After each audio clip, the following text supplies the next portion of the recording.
feels so real, you guys. But I just passed my dissertation defense. Oh my gosh, and it was so intense.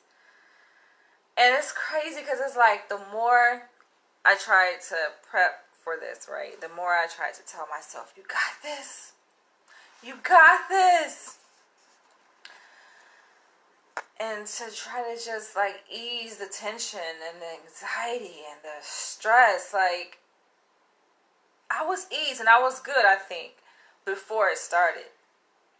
But then like my committee members came in one by one. Like first, obviously my dissertation chair, she was there first. And then my other committee members showed up.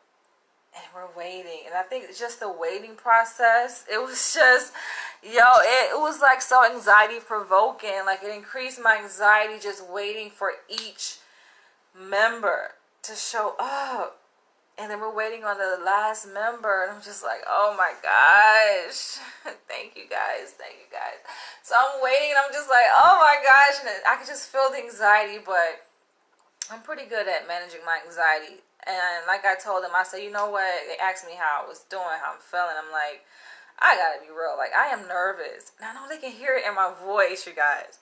And I'm just like going through my presentation in the beginning. And it's just like, I worked through the nervousness. But oh my gosh, I was so nervous because, okay, I think it was mainly like my topic is very sensitive. It was just like me doing my proposal couple years ago.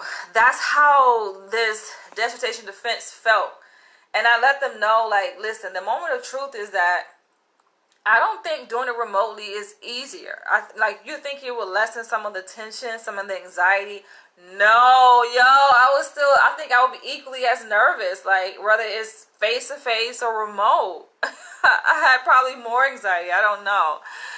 But I passed. It was just, guys. Yeah, so the topic is on Black identity, acculturation, and implicit racial bias. And none of my committee members are the same race as me. Let's just put it that way. So that obviously is a factor in me being nervous. I mean, it's just a difficult conversation to have, but I appreciate their feedback so much. It's like, it's always the feedback that just melts my heart. And I began to melt, you guys. Like, they came back. First, my chair, she was like, all right, congratulations. Oh my gosh, I think she said, like, you're officially Dr. Leach. It was like, I think I was just so overwhelmed with emotion, just trying to take it all in, just consolidating the moment. Like, oh my gosh, it was just, guys. Because I think what it is, and even one of my members who happens to be a forensic psychologist, he pointed it out to me. It was just like, you beat yourself up. Like, you're really hard on yourself. And I am hard. I'm very hard on myself. So I can do something so well, right? But I still go back and criticize myself. Like, I am my worst critic. And I'm just like, oh, I could have said this differently. I could have said that differently. Oh, I forgot this part. It's just like, I'm still beating myself up about it. Like, but they gave me some really good feedback. You know, things to consider, things to integrate. Some of the, like, okay, one part of the feedback I'm not going to really talk about here. You guys will get a chance to see my manuscript. I am going to publish it, so you guys will get a chance to get your hands on my manuscript. But thanks, Sharonda. But yeah, it was just one of the edits they gave me, right? The feedback. I was just like, first I was a bit opposed. I was just like, wait a minute. Wait, whoa. Because I feel like it's kind of changing the narrative. But it's good to see, like, other perspectives, you know. Because, of course, I ain't gonna lie. I got my own agenda. I mean, like, I guess with research, you try to be, like, objective, which I was objective, right? But it doesn't take away from, like, my own narrative, you know, my own subjectivity as a researcher. Of course, you're going to hear, every researcher has a voice. And my voice is going to, like, you can hear my voice in my work, in my written work. And I think, like, one of the edits they gave me, it kind of takes away, I feel like it take away from my voice, so to speak, just framing the conceptualization of, my topic from that perspective that they suggested. I'm just like, but it's just another way of looking at it, right? It's just another way of looking at it.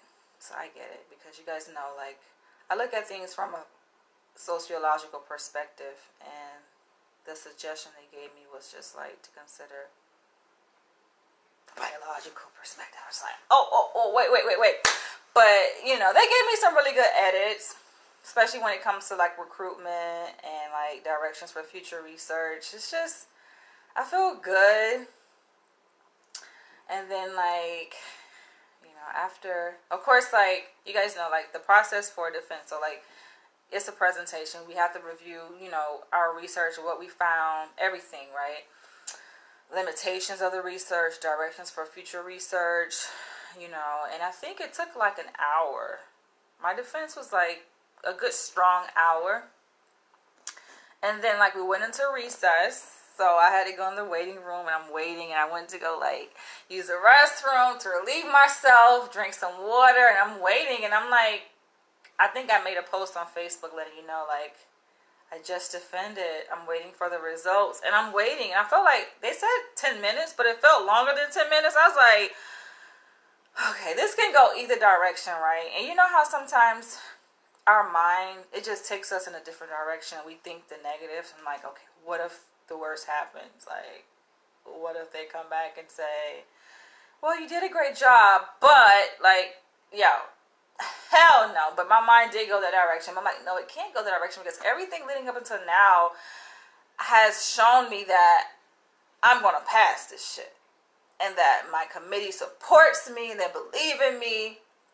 But I guess what it is that I've learned over time, and me and my chair talked about this, like following the defense, is that I have changed. She was like, I can imagine like you've changed, you've developed, you've grown. When you think about who you were when you first started the program back in 2016 and who I am now, it's just like, oh yeah, I think I've changed in the sense that I think like, okay, my core, I don't think I've changed. Like, I am who I am, but I do think that certain aspects of me have changed in a sense where I am a bit more humble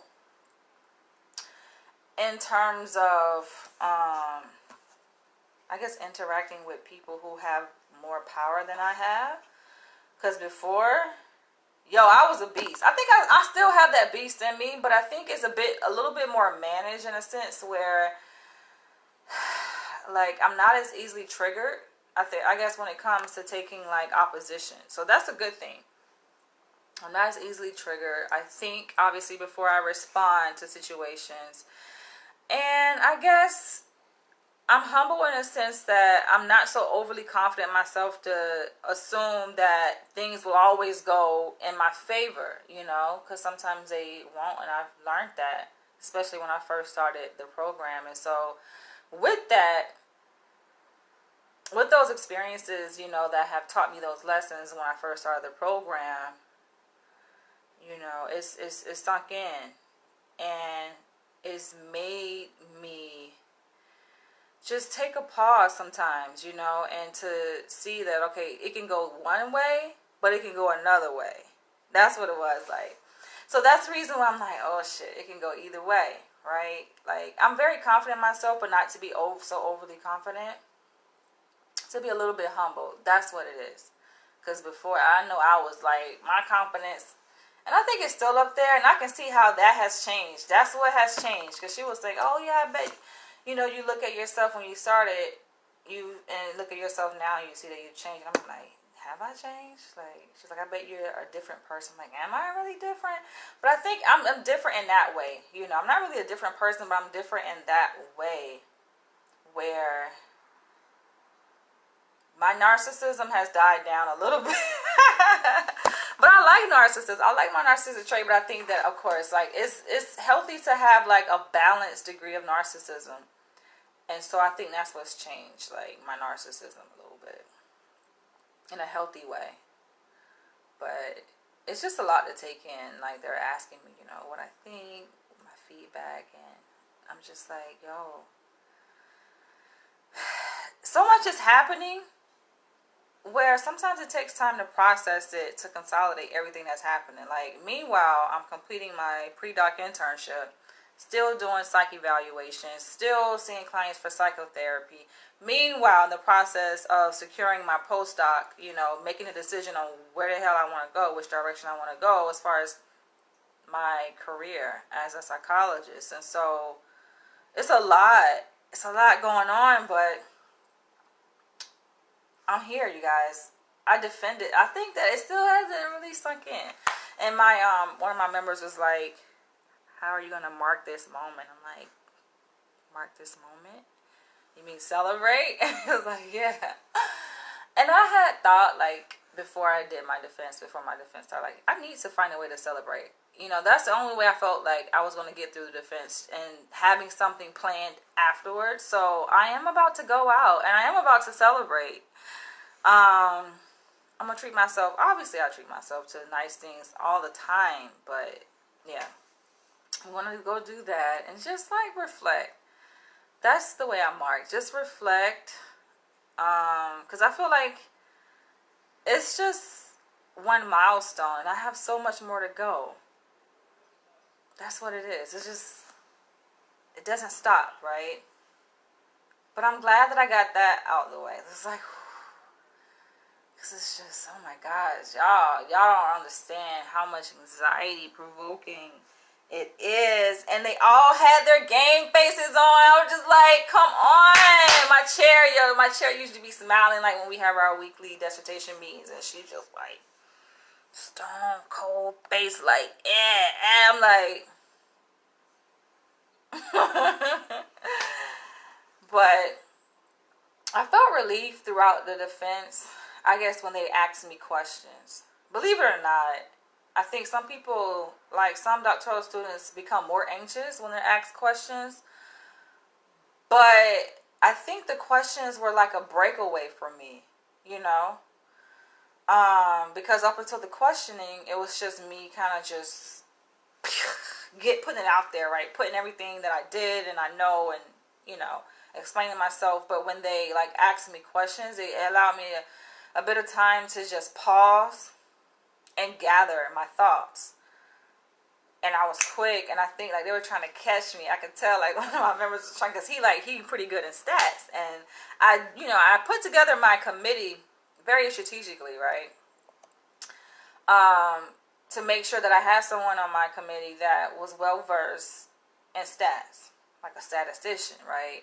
And so he was asking me about like the tests, and I was just like, "You're gonna catch me off guard," because that's one thing about me. Like I'm pretty good at improvising, like as I go along. I think I do that pretty well. So I'm just like,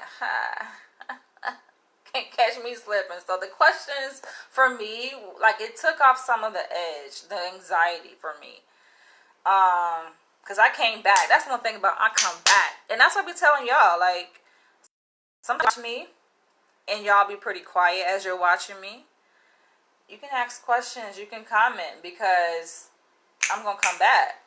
Like, I always have a comeback. That's one thing about it. I always got a comeback. So that's how it was in the defense. Because, yeah, they asked questions. They asked things that make you think. And I'm just like, oh, I didn't think about that. All right, that's another perspective to see it. And they ask questions to try to double check, to make sure you know, like, your stuff. You know, like, you can't just have something in a presentation and then not be able to elaborate on it and talk about it. So I was already expecting that. I was like, that's nothing for me. But overall, I felt good. Like, it's just one step. I still feel like it's like I'm a baby, you know, in my career. That's how I feel like. So I'm happy, but it's not like I'm overjoyed, you know, to the extent like, oh, let's go turn up, let's party. Like, I feel like I can't get too turned up. Because it's like, the thing with me, I notice, is like, you get too turned up, then shit happens. You know? And I just learned to just just be even keel, you know, be balanced. Celebrate, of course, like, this moment in time. And just keep going. Because my life is so unpredictable. That's the thing. Like, that's the thing. I could be doing well. I'm talking about like succeeding, thriving, and then boom. I'm homeless or some shit. God forbid. That ain't happening again. But you get what I'm saying? It's just like, so I just learned to just, go with the wind. But I'm just reflecting on like the positive feedback my members gave me. I'm just like, oh, it warmed my heart. And like I said, that's when the tears came. Of course, I knew I was gonna cry, but it wasn't a cry like it was in my proposal, because I feel like more was at stake when I did my proposal a couple years ago back in LA. I released those tears. I think this time, like they saw I had tears, and I think it showed a bit, but not as much. Because I think I was just happy, it was more joy than, and even though the tears back then were like, it were tears of joy, but it was tears of just like relief too. And the tears today were more like tears of gratitude. Just thank you. Thank you guys for believing in your girl. Just thank you. And I'm gonna end this video, but I pass. I pass. And I'm still a bit upset because I have not found a freaking photographer. I'm like, what the fuck? But I think it's a universe. Like, everything happens in the appropriate timing. And I think that's what it is. It's just like, why haven't I not found a freaking photographer to do my cap and gown photo shoot? I know people, but I'm just like, if y'all don't hit me up, like, what's going on? You know what I'm saying? And the money isn't an issue. Let's go ahead and do this. It's not even going to take that long. I already know where I want to do it at. I want to do it out in nature. Just give me a good number of photos, so I can choose from, and there we go. But yeah. Oh, and another thing is like, it's like you can't get too turned up because there's always more work. So, of course, after the defense, there are edits, right? Where every member in your freaking dissertation committee gives you feedback and provides edits. Granted, they say, oh, my edits aren't that much. Of course, it's not that much. But listen, the work I do now, like the clinical work I do, of course, I do psych evals. They're edits. And not just like one freaking line of edits, Like, I go through two different freaking layers of edits. Meaning, I submit every eval to my supervisor. She gives me edits. Then I submit the report to another person. She gives me edits. So it's like 2 rounds, sometimes more than 2 rounds. It could be 3, 4. It's just like, oh my God, all these freaking edits, I have edits for my internship. I have edits for my dissertation. Talking about busy. I have my hands full. But I do want to finish my edits by this Saturday. I told her so I can get it to her. She's going to look at it after she comes back from her memorial break. Y'all, Memorial Day is freaking next Monday. So excited. So yeah, so that way I can go ahead and, obviously do my library clearance. Voila, it's going to be done. It's going to be done. And then that is going to be one less thing that has to be marked off for my degree. The final thing will just be me completing my pre-doc hours. Which, that's going to come to an end in August, you guys. So, that's not that far away. Like, we're approaching June. So, it's just, wow. And I start my postdoc, and it's just like, the work never ends, because then I'm getting ready to apply for licensure this year. I'm getting ready to take my licensure exam, and then, I want to buy a house. It's just like, it keeps going, And then on top of that, like, I'm a single woman. I'm 37. I don't have kids. It's just a lot, It's just so many components here, interacting with each other. So I'm happy. Yes, I am. But I realize, like, there are other parts in my life that I'm working on. And we'll just leave it at that. So I'm excited too. Thank you for your support. I appreciate it. I'm hungry, so I'm about to go eat. And I'll catch y'all later.